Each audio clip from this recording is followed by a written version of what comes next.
Hello students, today we will see numericals on a mole concept. In a previous video lecture we have seen total about mole concept. What is meant by mole? How many particles are present in 1 mole of any substance and weight of that 1 mole substance. आपण बघितले. Okay, ते पूर्ण मागच्या lecture मध्ये तुम्हाला लक्षात आलं. Today will see numericals on the mole concept. आपण फॉर्म्युले पण बघितलेत मागच्या लेक्चर मध्ये. नंबर ऑफ मोल्स काढण्यासाठीचा formula n is equal to given mass upon molecular mass. Number of molecules काढण्यासाठीचा फॉर्म्युला, नंबर ऑफ ॲटम्स काढण्यासाठीचा फॉर्म्युला, अटॉमिसिटी वगैरे तो पॉईंट बघितले. तर see today will take numerical. Calculate the number of atoms present in 54 gram of water. कालच्या लेक्चरमध्ये आपण number of atoms determine करण्यासाठीचा फॉर्म्युला बघितला. काय? Number of atoms is equal to n into Na into अटॉमिसिटी.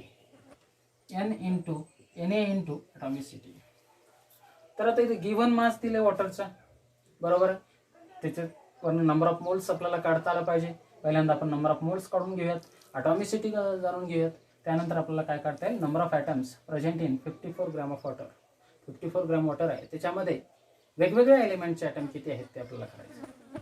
Okay, तर first determine mole. n is equal to number of moles is equal to given mass upon molecular mass, W/m. Given mass किती आहे? 54 gram. Molecular mass of water H2O चा molecular mass 18 आहे, तुम्हाला सर्वांना माहिती आहे, आपण बऱ्याच वेळा काढलेला आहे. गिव्हन मास 54 अपॉन मॉलिक्युलर मास 18 किती आलं? 18 3 is 54 3. नंबर ऑफ मोल्स किती आले? 3. Then atomicity of water, atomicity काल घेतलं होतं आपण. Okay, number of atoms of different element present in 1 molecule of a compound is called as atomicity. वॉटरची अटॉमिसिटी किती आहे? H2O.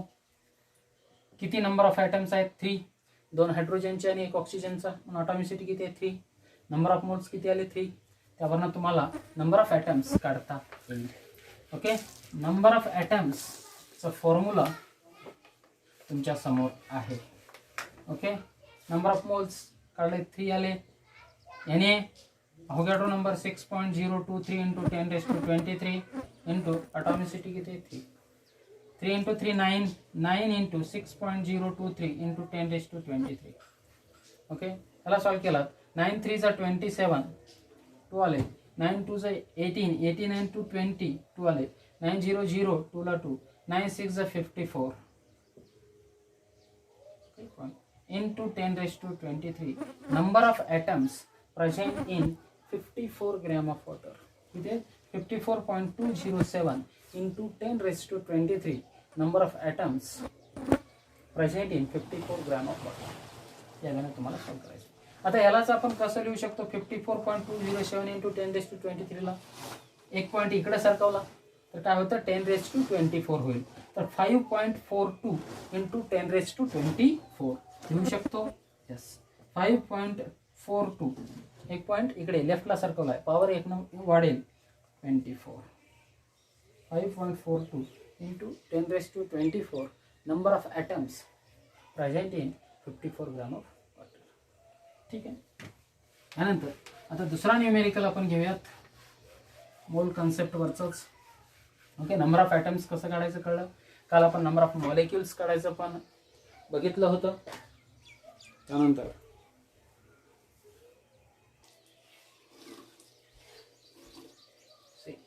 बघा, in 3 moles of ethane calculate the following. Ethane formula C2H6. जर तुम्ही हायड्रोकार्बन्सच्या अगोदर basic principle and techniques in organic chemistry शिकला असाल तर ethane methane ethane propane butane pentane hexane हेप्टेनचे फॉर्म्युले माहिती असतील. इथेनचा फॉर्म्युला काय? C2H6. In 3 moles of ethane calculate the following calculate करायला सांगितलंय. इथेनचा फॉर्म्युला लक्षात आला. Number 1 number of moles of carbon atoms. 3 mole इथेनचे आहेत, तर त्याच्यामध्ये किती moles of carbon atom? Number of carbon atom नाही विचारलं, number of moles of carbon atom विचारलं. सेकंड विचारलंय number of moles of hydrogen atom. पुन्हा आणखी hydrogen, number of hydrogen atom नाही विचारलं, number of moles of hydrogen atom विचारलं. आणि थर्ड वन आहे number of molecules of ethane. Okay, one by one आपण बघूयात. First one number of moles of carbon atom. आता लक्षात घ्या 3 मोल्स ऑफ इथेन आहे. इथेनचे 3 मोल आहेत म्हणजे याच्यात इथेन मॉलिक्यूल किती असणार आहे 3 × Na, बरोबर आहे. तर आता number of moles of carbon atom किती असतील. Number of moles of carbon atom एका मोल मध्ये twice number of carbon atom आहेत म्हणजे 2 मोल. तर 3 मोल मध्ये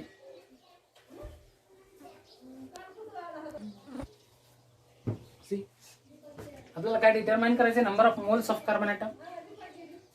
number of carbon atom determine नाही करायचे, number of moles of carbon atom determine करायचे. तर 3 मोल्स इथेन आहेत. एका इथेन मॉलिक्यूल मध्ये किती कार्बन ॲटम आहेत 2 कार्बन ॲटम आहेत म्हणजे 1 मोल ऑफ इथेन मध्ये नंबर ऑफ कार्बन ॲटम्स किती असतील 2 मोल ऑफ कार्बन ॲटम्स. मग इथेनचे नंबर ऑफ मोल किती आहेत 3 म्हणजे there are 6 moles of carbon atoms. Okay, number of moles of carbon atom किती असतील मग there are 6 moles of carbon atom. लक्षात आलं का कसं तुम्हाला. तर इथेनचे 3 मोल्स आहेत. 1 मोल इथेन मध्ये 2 मोल्स ऑफ कार्बन ॲटम आहेत कारण लक्षात आलं फॉर्म्युला C2H6. ओके, 3 मोल्स मध्ये किती असतील मग 6 मोल्स ऑफ कार्बन ॲटम. ते लक्षात आलं. Then number of moles of hydrogen atom. 1 mole ethane मध्ये किती मोल हायड्रोजन ॲटम असतील 6 mole of hydrogen item. Formula तुमच्या समोर आहे.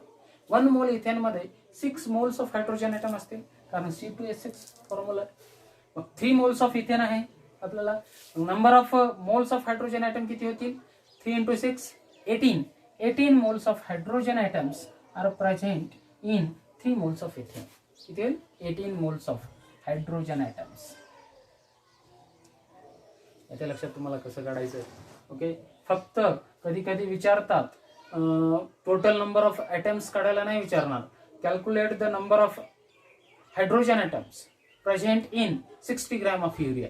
फक्त हायड्रोजन ॲटम काढायला सांगते. पहिल्यांदा नंबर ऑफ मॉलिक्युल्स डिटरमाइन करायचे आणि 1 मॉलिक्यूल मध्ये किती हायड्रोजन ॲटम आहेत त्याच्याने त्याला मल्टिप्लाय करायचं. ओके, तेव्हा आता इथं डायरेक्टली नंबर ऑफ ॲटम्स नाही विचारलं, number of moles of carbon atom विचारलं. त्यामुळं इझी आहे, नंबर ऑफ मॉलिक्युल्स काढत बसण्याची गरज नाही. 1 मोल मध्ये 2 मोल कार्बन असतील त्यामुळे 3 मोल मध्ये किती असतील 6 मोल कार्बन ॲटम्स. 1 मोल मध्ये 6 mole of 1 mole ethane molecules मध्ये किंवा 1 मोल इथेन मध्ये 6 मोल ऑफ हायड्रोजन ॲटम असतील कारण C2H6 फॉर्म्युला आहे. त्यामुळे 3 मोल्स इथेन मध्ये किती मोल्स हायड्रोजन ॲटम असतील 3 × 6 18 मोल्स ऑफ हायड्रोजन ॲटम. आता number of molecules of ethane काढण्यासाठीचा फॉर्म्युला तुम्हाला डायरेक्टली आहे number of molecules is equal to N × Na. Number of moles directly दिले 3.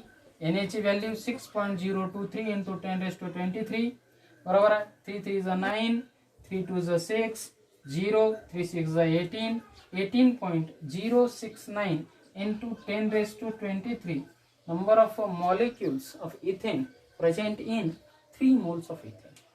Okay, त्यावेळेला हा पुन्हा न्यूमेरिकल सॉल्व झाला. आता एक असा न्यूमेरिकल घेऊयात. Calculate the number of hydrogen atoms present in 120 gram of urea. Okay, numerical बघा.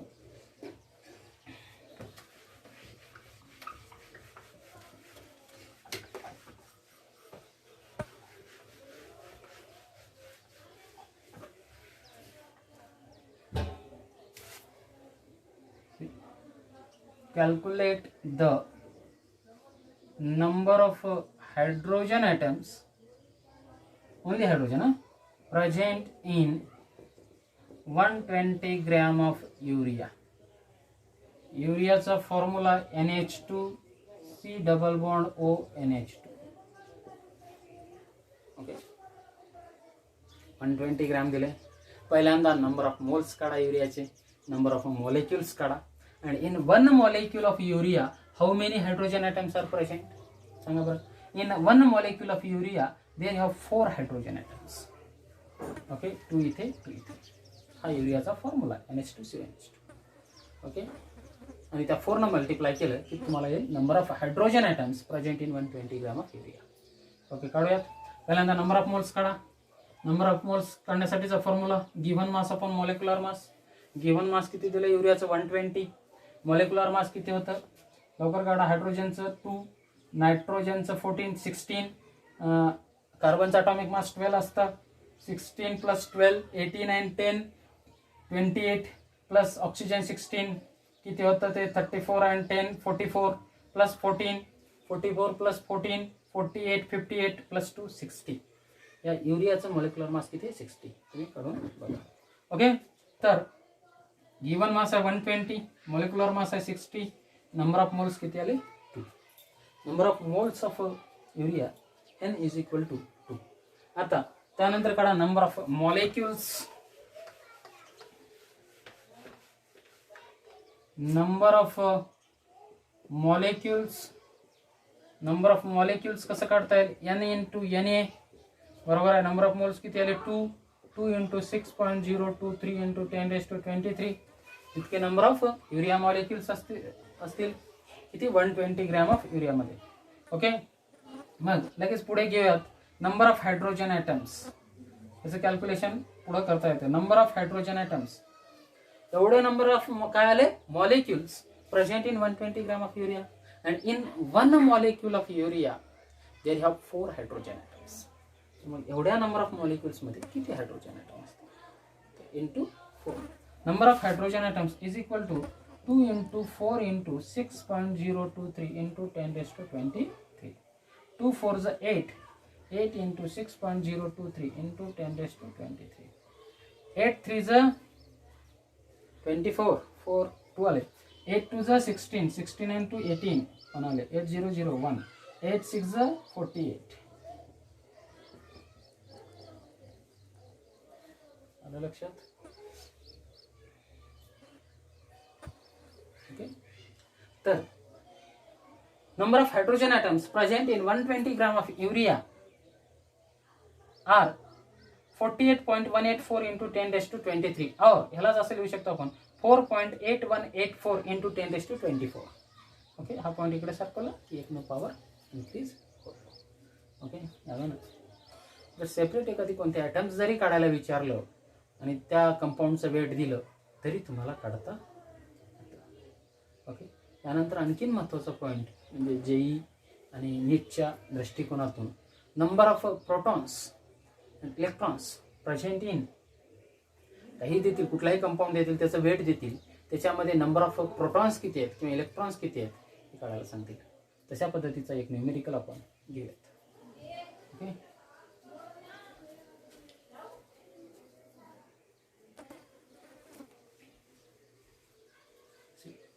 बघा हा एक न्यूमेरिकल आहे. Calculate the number of electrons present in 200 gram of calcium carbonate. आता नंबर ऑफ इलेक्ट्रॉन्स काढायचे आपल्याला. First determine number of molecules.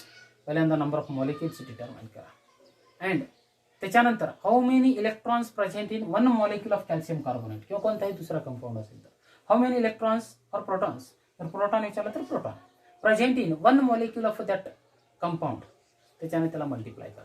Number of molecules काढा आणि एका मॉलिक्यूलमध्ये किती इलेक्ट्रॉन असतात ते काढा डिटरमाइन करा आणि त्याला त्याच्याने मल्टिप्लाय करा.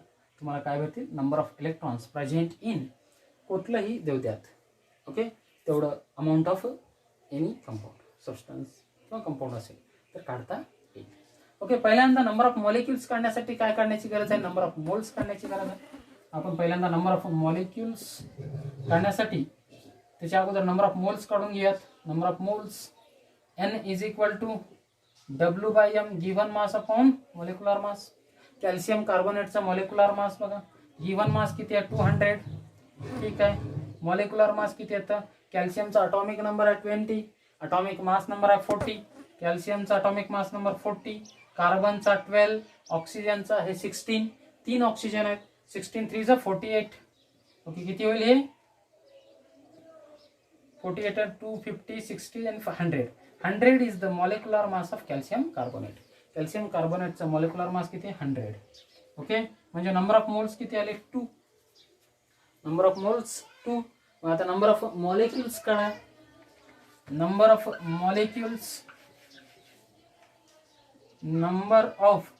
Molecules of calcium carbonate present in 200 gram. Number of मॉलिक्युल्सचा फॉर्म्युला काय N into Na बरोबर आहे. N किती आले आत्ताच काढलं होतं 2 Na ची व्हॅल्यू तुम्हाला माहिती आहे 6.023 इंटू 10⁻23 मल्टिप्लाय केलं किती होईल 2 3 ज 6 2 2 ज 4 0 2 6 ज 12 एवढे नंबर ऑफ काय आहेत मॉलिक्युल्स. मग आता काढायला काय सांगितलं आपल्याला नंबर ऑफ इलेक्ट्रॉन्स. एवढे मॉलिक्युल्स आहेत एका मॉलिक्युल मध्ये किती इलेक्ट्रॉन आहेत ते काढा पहिल्यांदा. नंबर ऑफ इलेक्ट्रॉन्स किती असतात कुठल्याही ॲटम मध्ये equal to atomic number. Atomic नंबरची डेफिनेशनच काय नंबर ऑफ प्रोटॉन्स और electrons present in a neutral atom is called as atomic number. मग एका ॲटम मध्ये त्याच्या अटॉमिक नंबर इतके इलेक्ट्रॉन असतात. मग कॅल्शियमचा अटॉमिक नंबर आहे 20 अटॉमिक मास नंबर 40 आहे लक्षात घ्या. पण अटॉमिक नंबर आहे 20 म्हणून कॅल्शियमच्या ॲटम मध्ये इलेक्ट्रॉन असतील 20. कार्बनचा अटॉमिक नंबर आहे 6 अटॉमिक मास नंबर 12 आहे तो बाजूला ठेवा. पण इलेक्ट्रॉन किती असतात which is equal to atomic number. म्हणून याचा अटॉमिक नंबर आहे कार्बनचा 6 एकच कार्बन आहे म्हणून इलेक्ट्रॉन किती असतील कार्बनच्या ॲटम मध्ये 6. ऑक्सिजनचा अटॉमिक नंबर आहे 8 म्हणून एका ऑक्सिजन ॲटम मध्ये इलेक्ट्रॉन किती असतील 8. 3 ऑक्सिजन ॲटम आहेत म्हणजे टोटल इलेक्ट्रॉन किती असतील 24. ओके म्हणजे एका मॉलिक्यूल मध्ये in one molecule of calcium carbonate having 24 + 6 30 30 + 20 50 electrons. In one molecule of calcium carbonate having 50 electrons. कसं आलं कळलं. Because number of electrons is equal to its atomic number. त्याचा अटॉमिक नंबर म्हणून in one molecule of calcium carbonate have 50 electron then how many electrons are present in 12.046 into 10⁻23 number of calcium carbonate. मग number of electrons is equal to काय आलं molecule किती आहे 12.046 into 10⁻23 into 50. Okay एक molecule मध्ये calcium कार्बोनेटच्या 50 electrons आहेत तर इतक्या मॉलिक्युल्स मध्ये किती असतील त्याला मल्टिप्लाय बाय 50. ओके केल्यानंतर काय येईल बघा तेवढे नंबर ऑफ इलेक्ट्रॉन्स असतील. 50 ने मल्टिप्लाय म्हणजे 5 ने मल्टिप्लाय करा नंतर 0 ठेवा चालतं. 5 6 ज 30 3 आले 5 4 ज 20 20 and 3 23 5 0 0 2 5 2 ज 10 1 आले 5 1 ज 5 and 6 इथं 0 दिला इथे 1 बरोबर आहे. तर 3 नंतर 1 2 3 3 नंतर पॉइंट 1 2 3 3 नंतर पॉइंट किती आलं 602.3 into 10⁻23 number of electrons present in 200 gram of calcium carbonate. Okay याने याचा आन्सर आहे. या आन्सरला आणखी पुन्हा जर तुम्ही हे केलात 2 पॉइंट इकडे घ्या 2 ने पॉवर इन्क्रीज करा काय झालं 6.023 into 10⁻25 number of electrons present in 200 gram of calcium carbonate. एवढे इलेक्ट्रॉन्स असते. ओके इलेक्ट्रॉन्स कसं काढायचं समजलं इझी आहे. पहिल्यांदा नंबर ऑफ मॉलिक्युल्स काढायचं. नंबर ऑफ मॉलिक्युल्स काढलं की वन मॉलिक्यूल मध्ये किती इलेक्ट्रॉन आहेत हे डिटरमाइन करा. कसं करता येईल ते मी सांगितलंय आणि त्याच्याने त्याला मल्टिप्लाय करा नंबर ऑफ मॉलिक्युल्सला तुम्हाला काय काढता येईल number of electrons present in that much amount of compound. Okay number of electrons आणि प्रोटॉन्स पण तुम्हाला काढता येईल.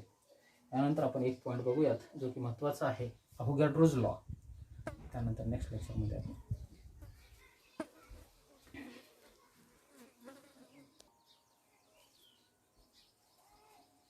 Next point अवोगॅड्रोज law.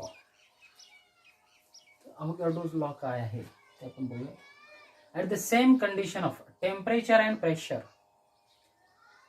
Equal volume of all gases contains equal number of molecules. Okay हा आहे तुमचा अवोगॅड्रोज लॉ. म्हणजे टेम्परेचर आणि प्रेशर सेम ठेवलं तर equal volume of all gases contains equal number of molecules. For example 2 litre ammonia आहे आणि 2 litre oxygen gas आहे. ओके आणि टेम्परेचर आणि प्रेशर सेम आहे तर दोन्हीमध्ये पण नंबर ऑफ मॉलिक्युल्स सेम असायला पाहिजे असं अवोगॅड्रोचं म्हणणं आहे. 2 लिटर अमोनिया घेतला 2 लिटर ऑक्सिजन आणि 2 लिटर दुसरा कोणता गॅस घ्या नायट्रोजन तर कुठलाही व्हॉल्यूम सेम आहे म्हणजे नंबर ऑफ मॉलिक्युल्स सेम असणार आहेत. Okay this is your Avogadro's law. Okay हा मॅथमॅटिकली कसं एक्सप्रेस करतात V is directly proportional to N. at the same condition of temperature and pressure. Okay, V is directly proportional to N. Volume is directly proportional to number of moles. Volume increases, number of moles or number of molecules increases. Number of moles वाढला म्हणजे पण number of molecules पण वाढतील. Okay, V is directly proportional to N. Okay, मग V is equal to हा proportionality sign काढला की constant घ्यावा लागतो Kn. V is equal to Kn. याला सॉल्व केलं तर असं होतं V1 upon N1 is equal to V2 upon N2. हे मॅथमॅटिकल एक्सप्रेशन आहे अहोगॅड्रो लॉचं. V1 upon N1 is equal to V2 upon N2. Okay, ठीक आहे. या अहोगॅड्रो लॉचं अहोगॅड्रोज लॉ पासून एक महत्वाचा पॉइंट आपल्याला घ्यायचा आहे की at STP standard temperature and pressure, at STP the volume occupies of 1 mole of any gas. लक्षात घ्या, सेंटेन्स व्यवस्थित ऐकानी वाटलं तर लिहून घ्या.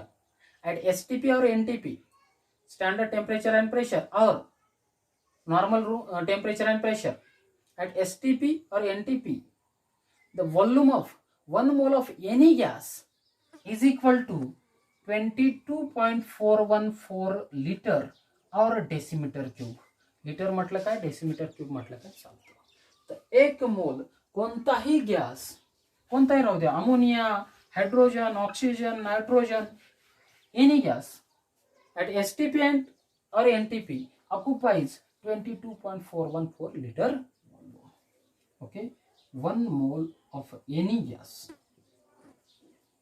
occupies that much volume at STP or NTP. Sentence note down करा, कुठेतरी लिहून ठेवा. हे कसं आलं ते आपण बघूया. Okay, but at standard temperature or pressure STP or NTP, 1 mole of any gas occupies 22.414 liter volume. लिटरलाच तुम्ही तिथे डेसिमीटर क्यूब पण येऊ शकता. 22.414 डेसिमीटर क्यूब वॉल्यूम. ओके, ठीक आहे. आता हे कसं आलं, STP standard temperature and pressure. Okay, ideal gas, any gas ह्या ideal gas equation PV is equal to NRT. Okay, किंवा ideal gas obeys this equation किंवा गॅस इक्वेशन आहे PV is equal to NRT. Standard temperature and pressure STP किती consider केलं, standard temperature इथे 0 degree consider केलं. इथं कुठल्या कुठल्या ठिकाणी 25 डिग्री सेल्सिअस आहे, पण इथे standard temperature 0 degree Celsius consider केलंय. मीन्स त्याचं केल्विन मध्ये किती होतं, 273.15. ओके, व्हॉल्यूम तुम्हाला काढायचंय. प्रेशर 1 बार कन्सिडर करतात, पण अटमॉस्फिअर, कारण आर ची व्हॅल्यू आपल्याकडे लिटर अटमॉस्फिअर मध्ये आहे, म्हणून इथं आपण 1 अटमॉस्फिअर घेऊयात. स्टँडर्ड प्रेशर किती आहे, 1 अटमॉस्फिअर. काही काही बुक मध्ये 1 बार पण घेतलेलं आहे. बार आणि अटमॉस्फिअर मध्ये जास्त फरक नाही. 1 atmosphere is equal to 1.0123 bar असं आहे. Okay, pressure. Okay, number of moles गॅसेसची किती आहेत, 1 मोल. आर ची व्हॅल्यू लिटर अटमॉस्फिअर मध्ये, व्हॉल्यूम आपल्याला लिटर मध्ये काढायचं आहे आणि प्रेशर अटमॉस्फिअर मध्ये आहे, म्हणून value of R is equal to 0.08205 अशी आहे in litre atmosphere. Litre atmosphere मध्ये आर गॅस कॉन्स्टंटची व्हॅल्यू ही आहे आणि आपल्याला काढायचं आहे volume of 1 mole of gas at STP. Formula आहे आपल्या समोर, व्हॅल्यूज ठेवात. PV is equal to NRT हा फॉर्म्युला आहे. प्रेशर आहे 1 अटमॉस्फिअर, व्हॉल्यूम आपल्याला काढायचं आहे, नंबर ऑफ मोल्स आहे 1, काय आर ची व्हॅल्यू 0.08205, टेम्परेचर किती आहे 273.15 0 डिग्री सेल्सिअस मध्ये. Okay, V is equal to हा 1 तिकडे जाऊन डिवाइड झाला, 1 न डिवाइड केलं तरी चालतं, नाही केलं तरी चालतं, तर किती होईल 0.08205 इंटू 273.15. याला सॉल्व करा, तुम्हाला आन्सर येऊन जाईल 22.414 लिटर. ओके, कसं आलं कळलं, 22.414 liter. Means at STP or NTP, volume of 1 mole of any gas is 22.414 liter. Sentence लिहून ठेवा, कसं आलं ते पण कळलं, अहोगॅड्रोज लॉ पण कळला, अगोदर स्टेटमेंट वगैरे सांगितलं. ओके. ह्याच्यावरती पण बरेचसे न्यूमेरिकल आहेत ते आपण पुढच्या लेक्चरमध्ये बघूयात. ओके, या लेक्चरमध्ये इतके पुरेसे आहे.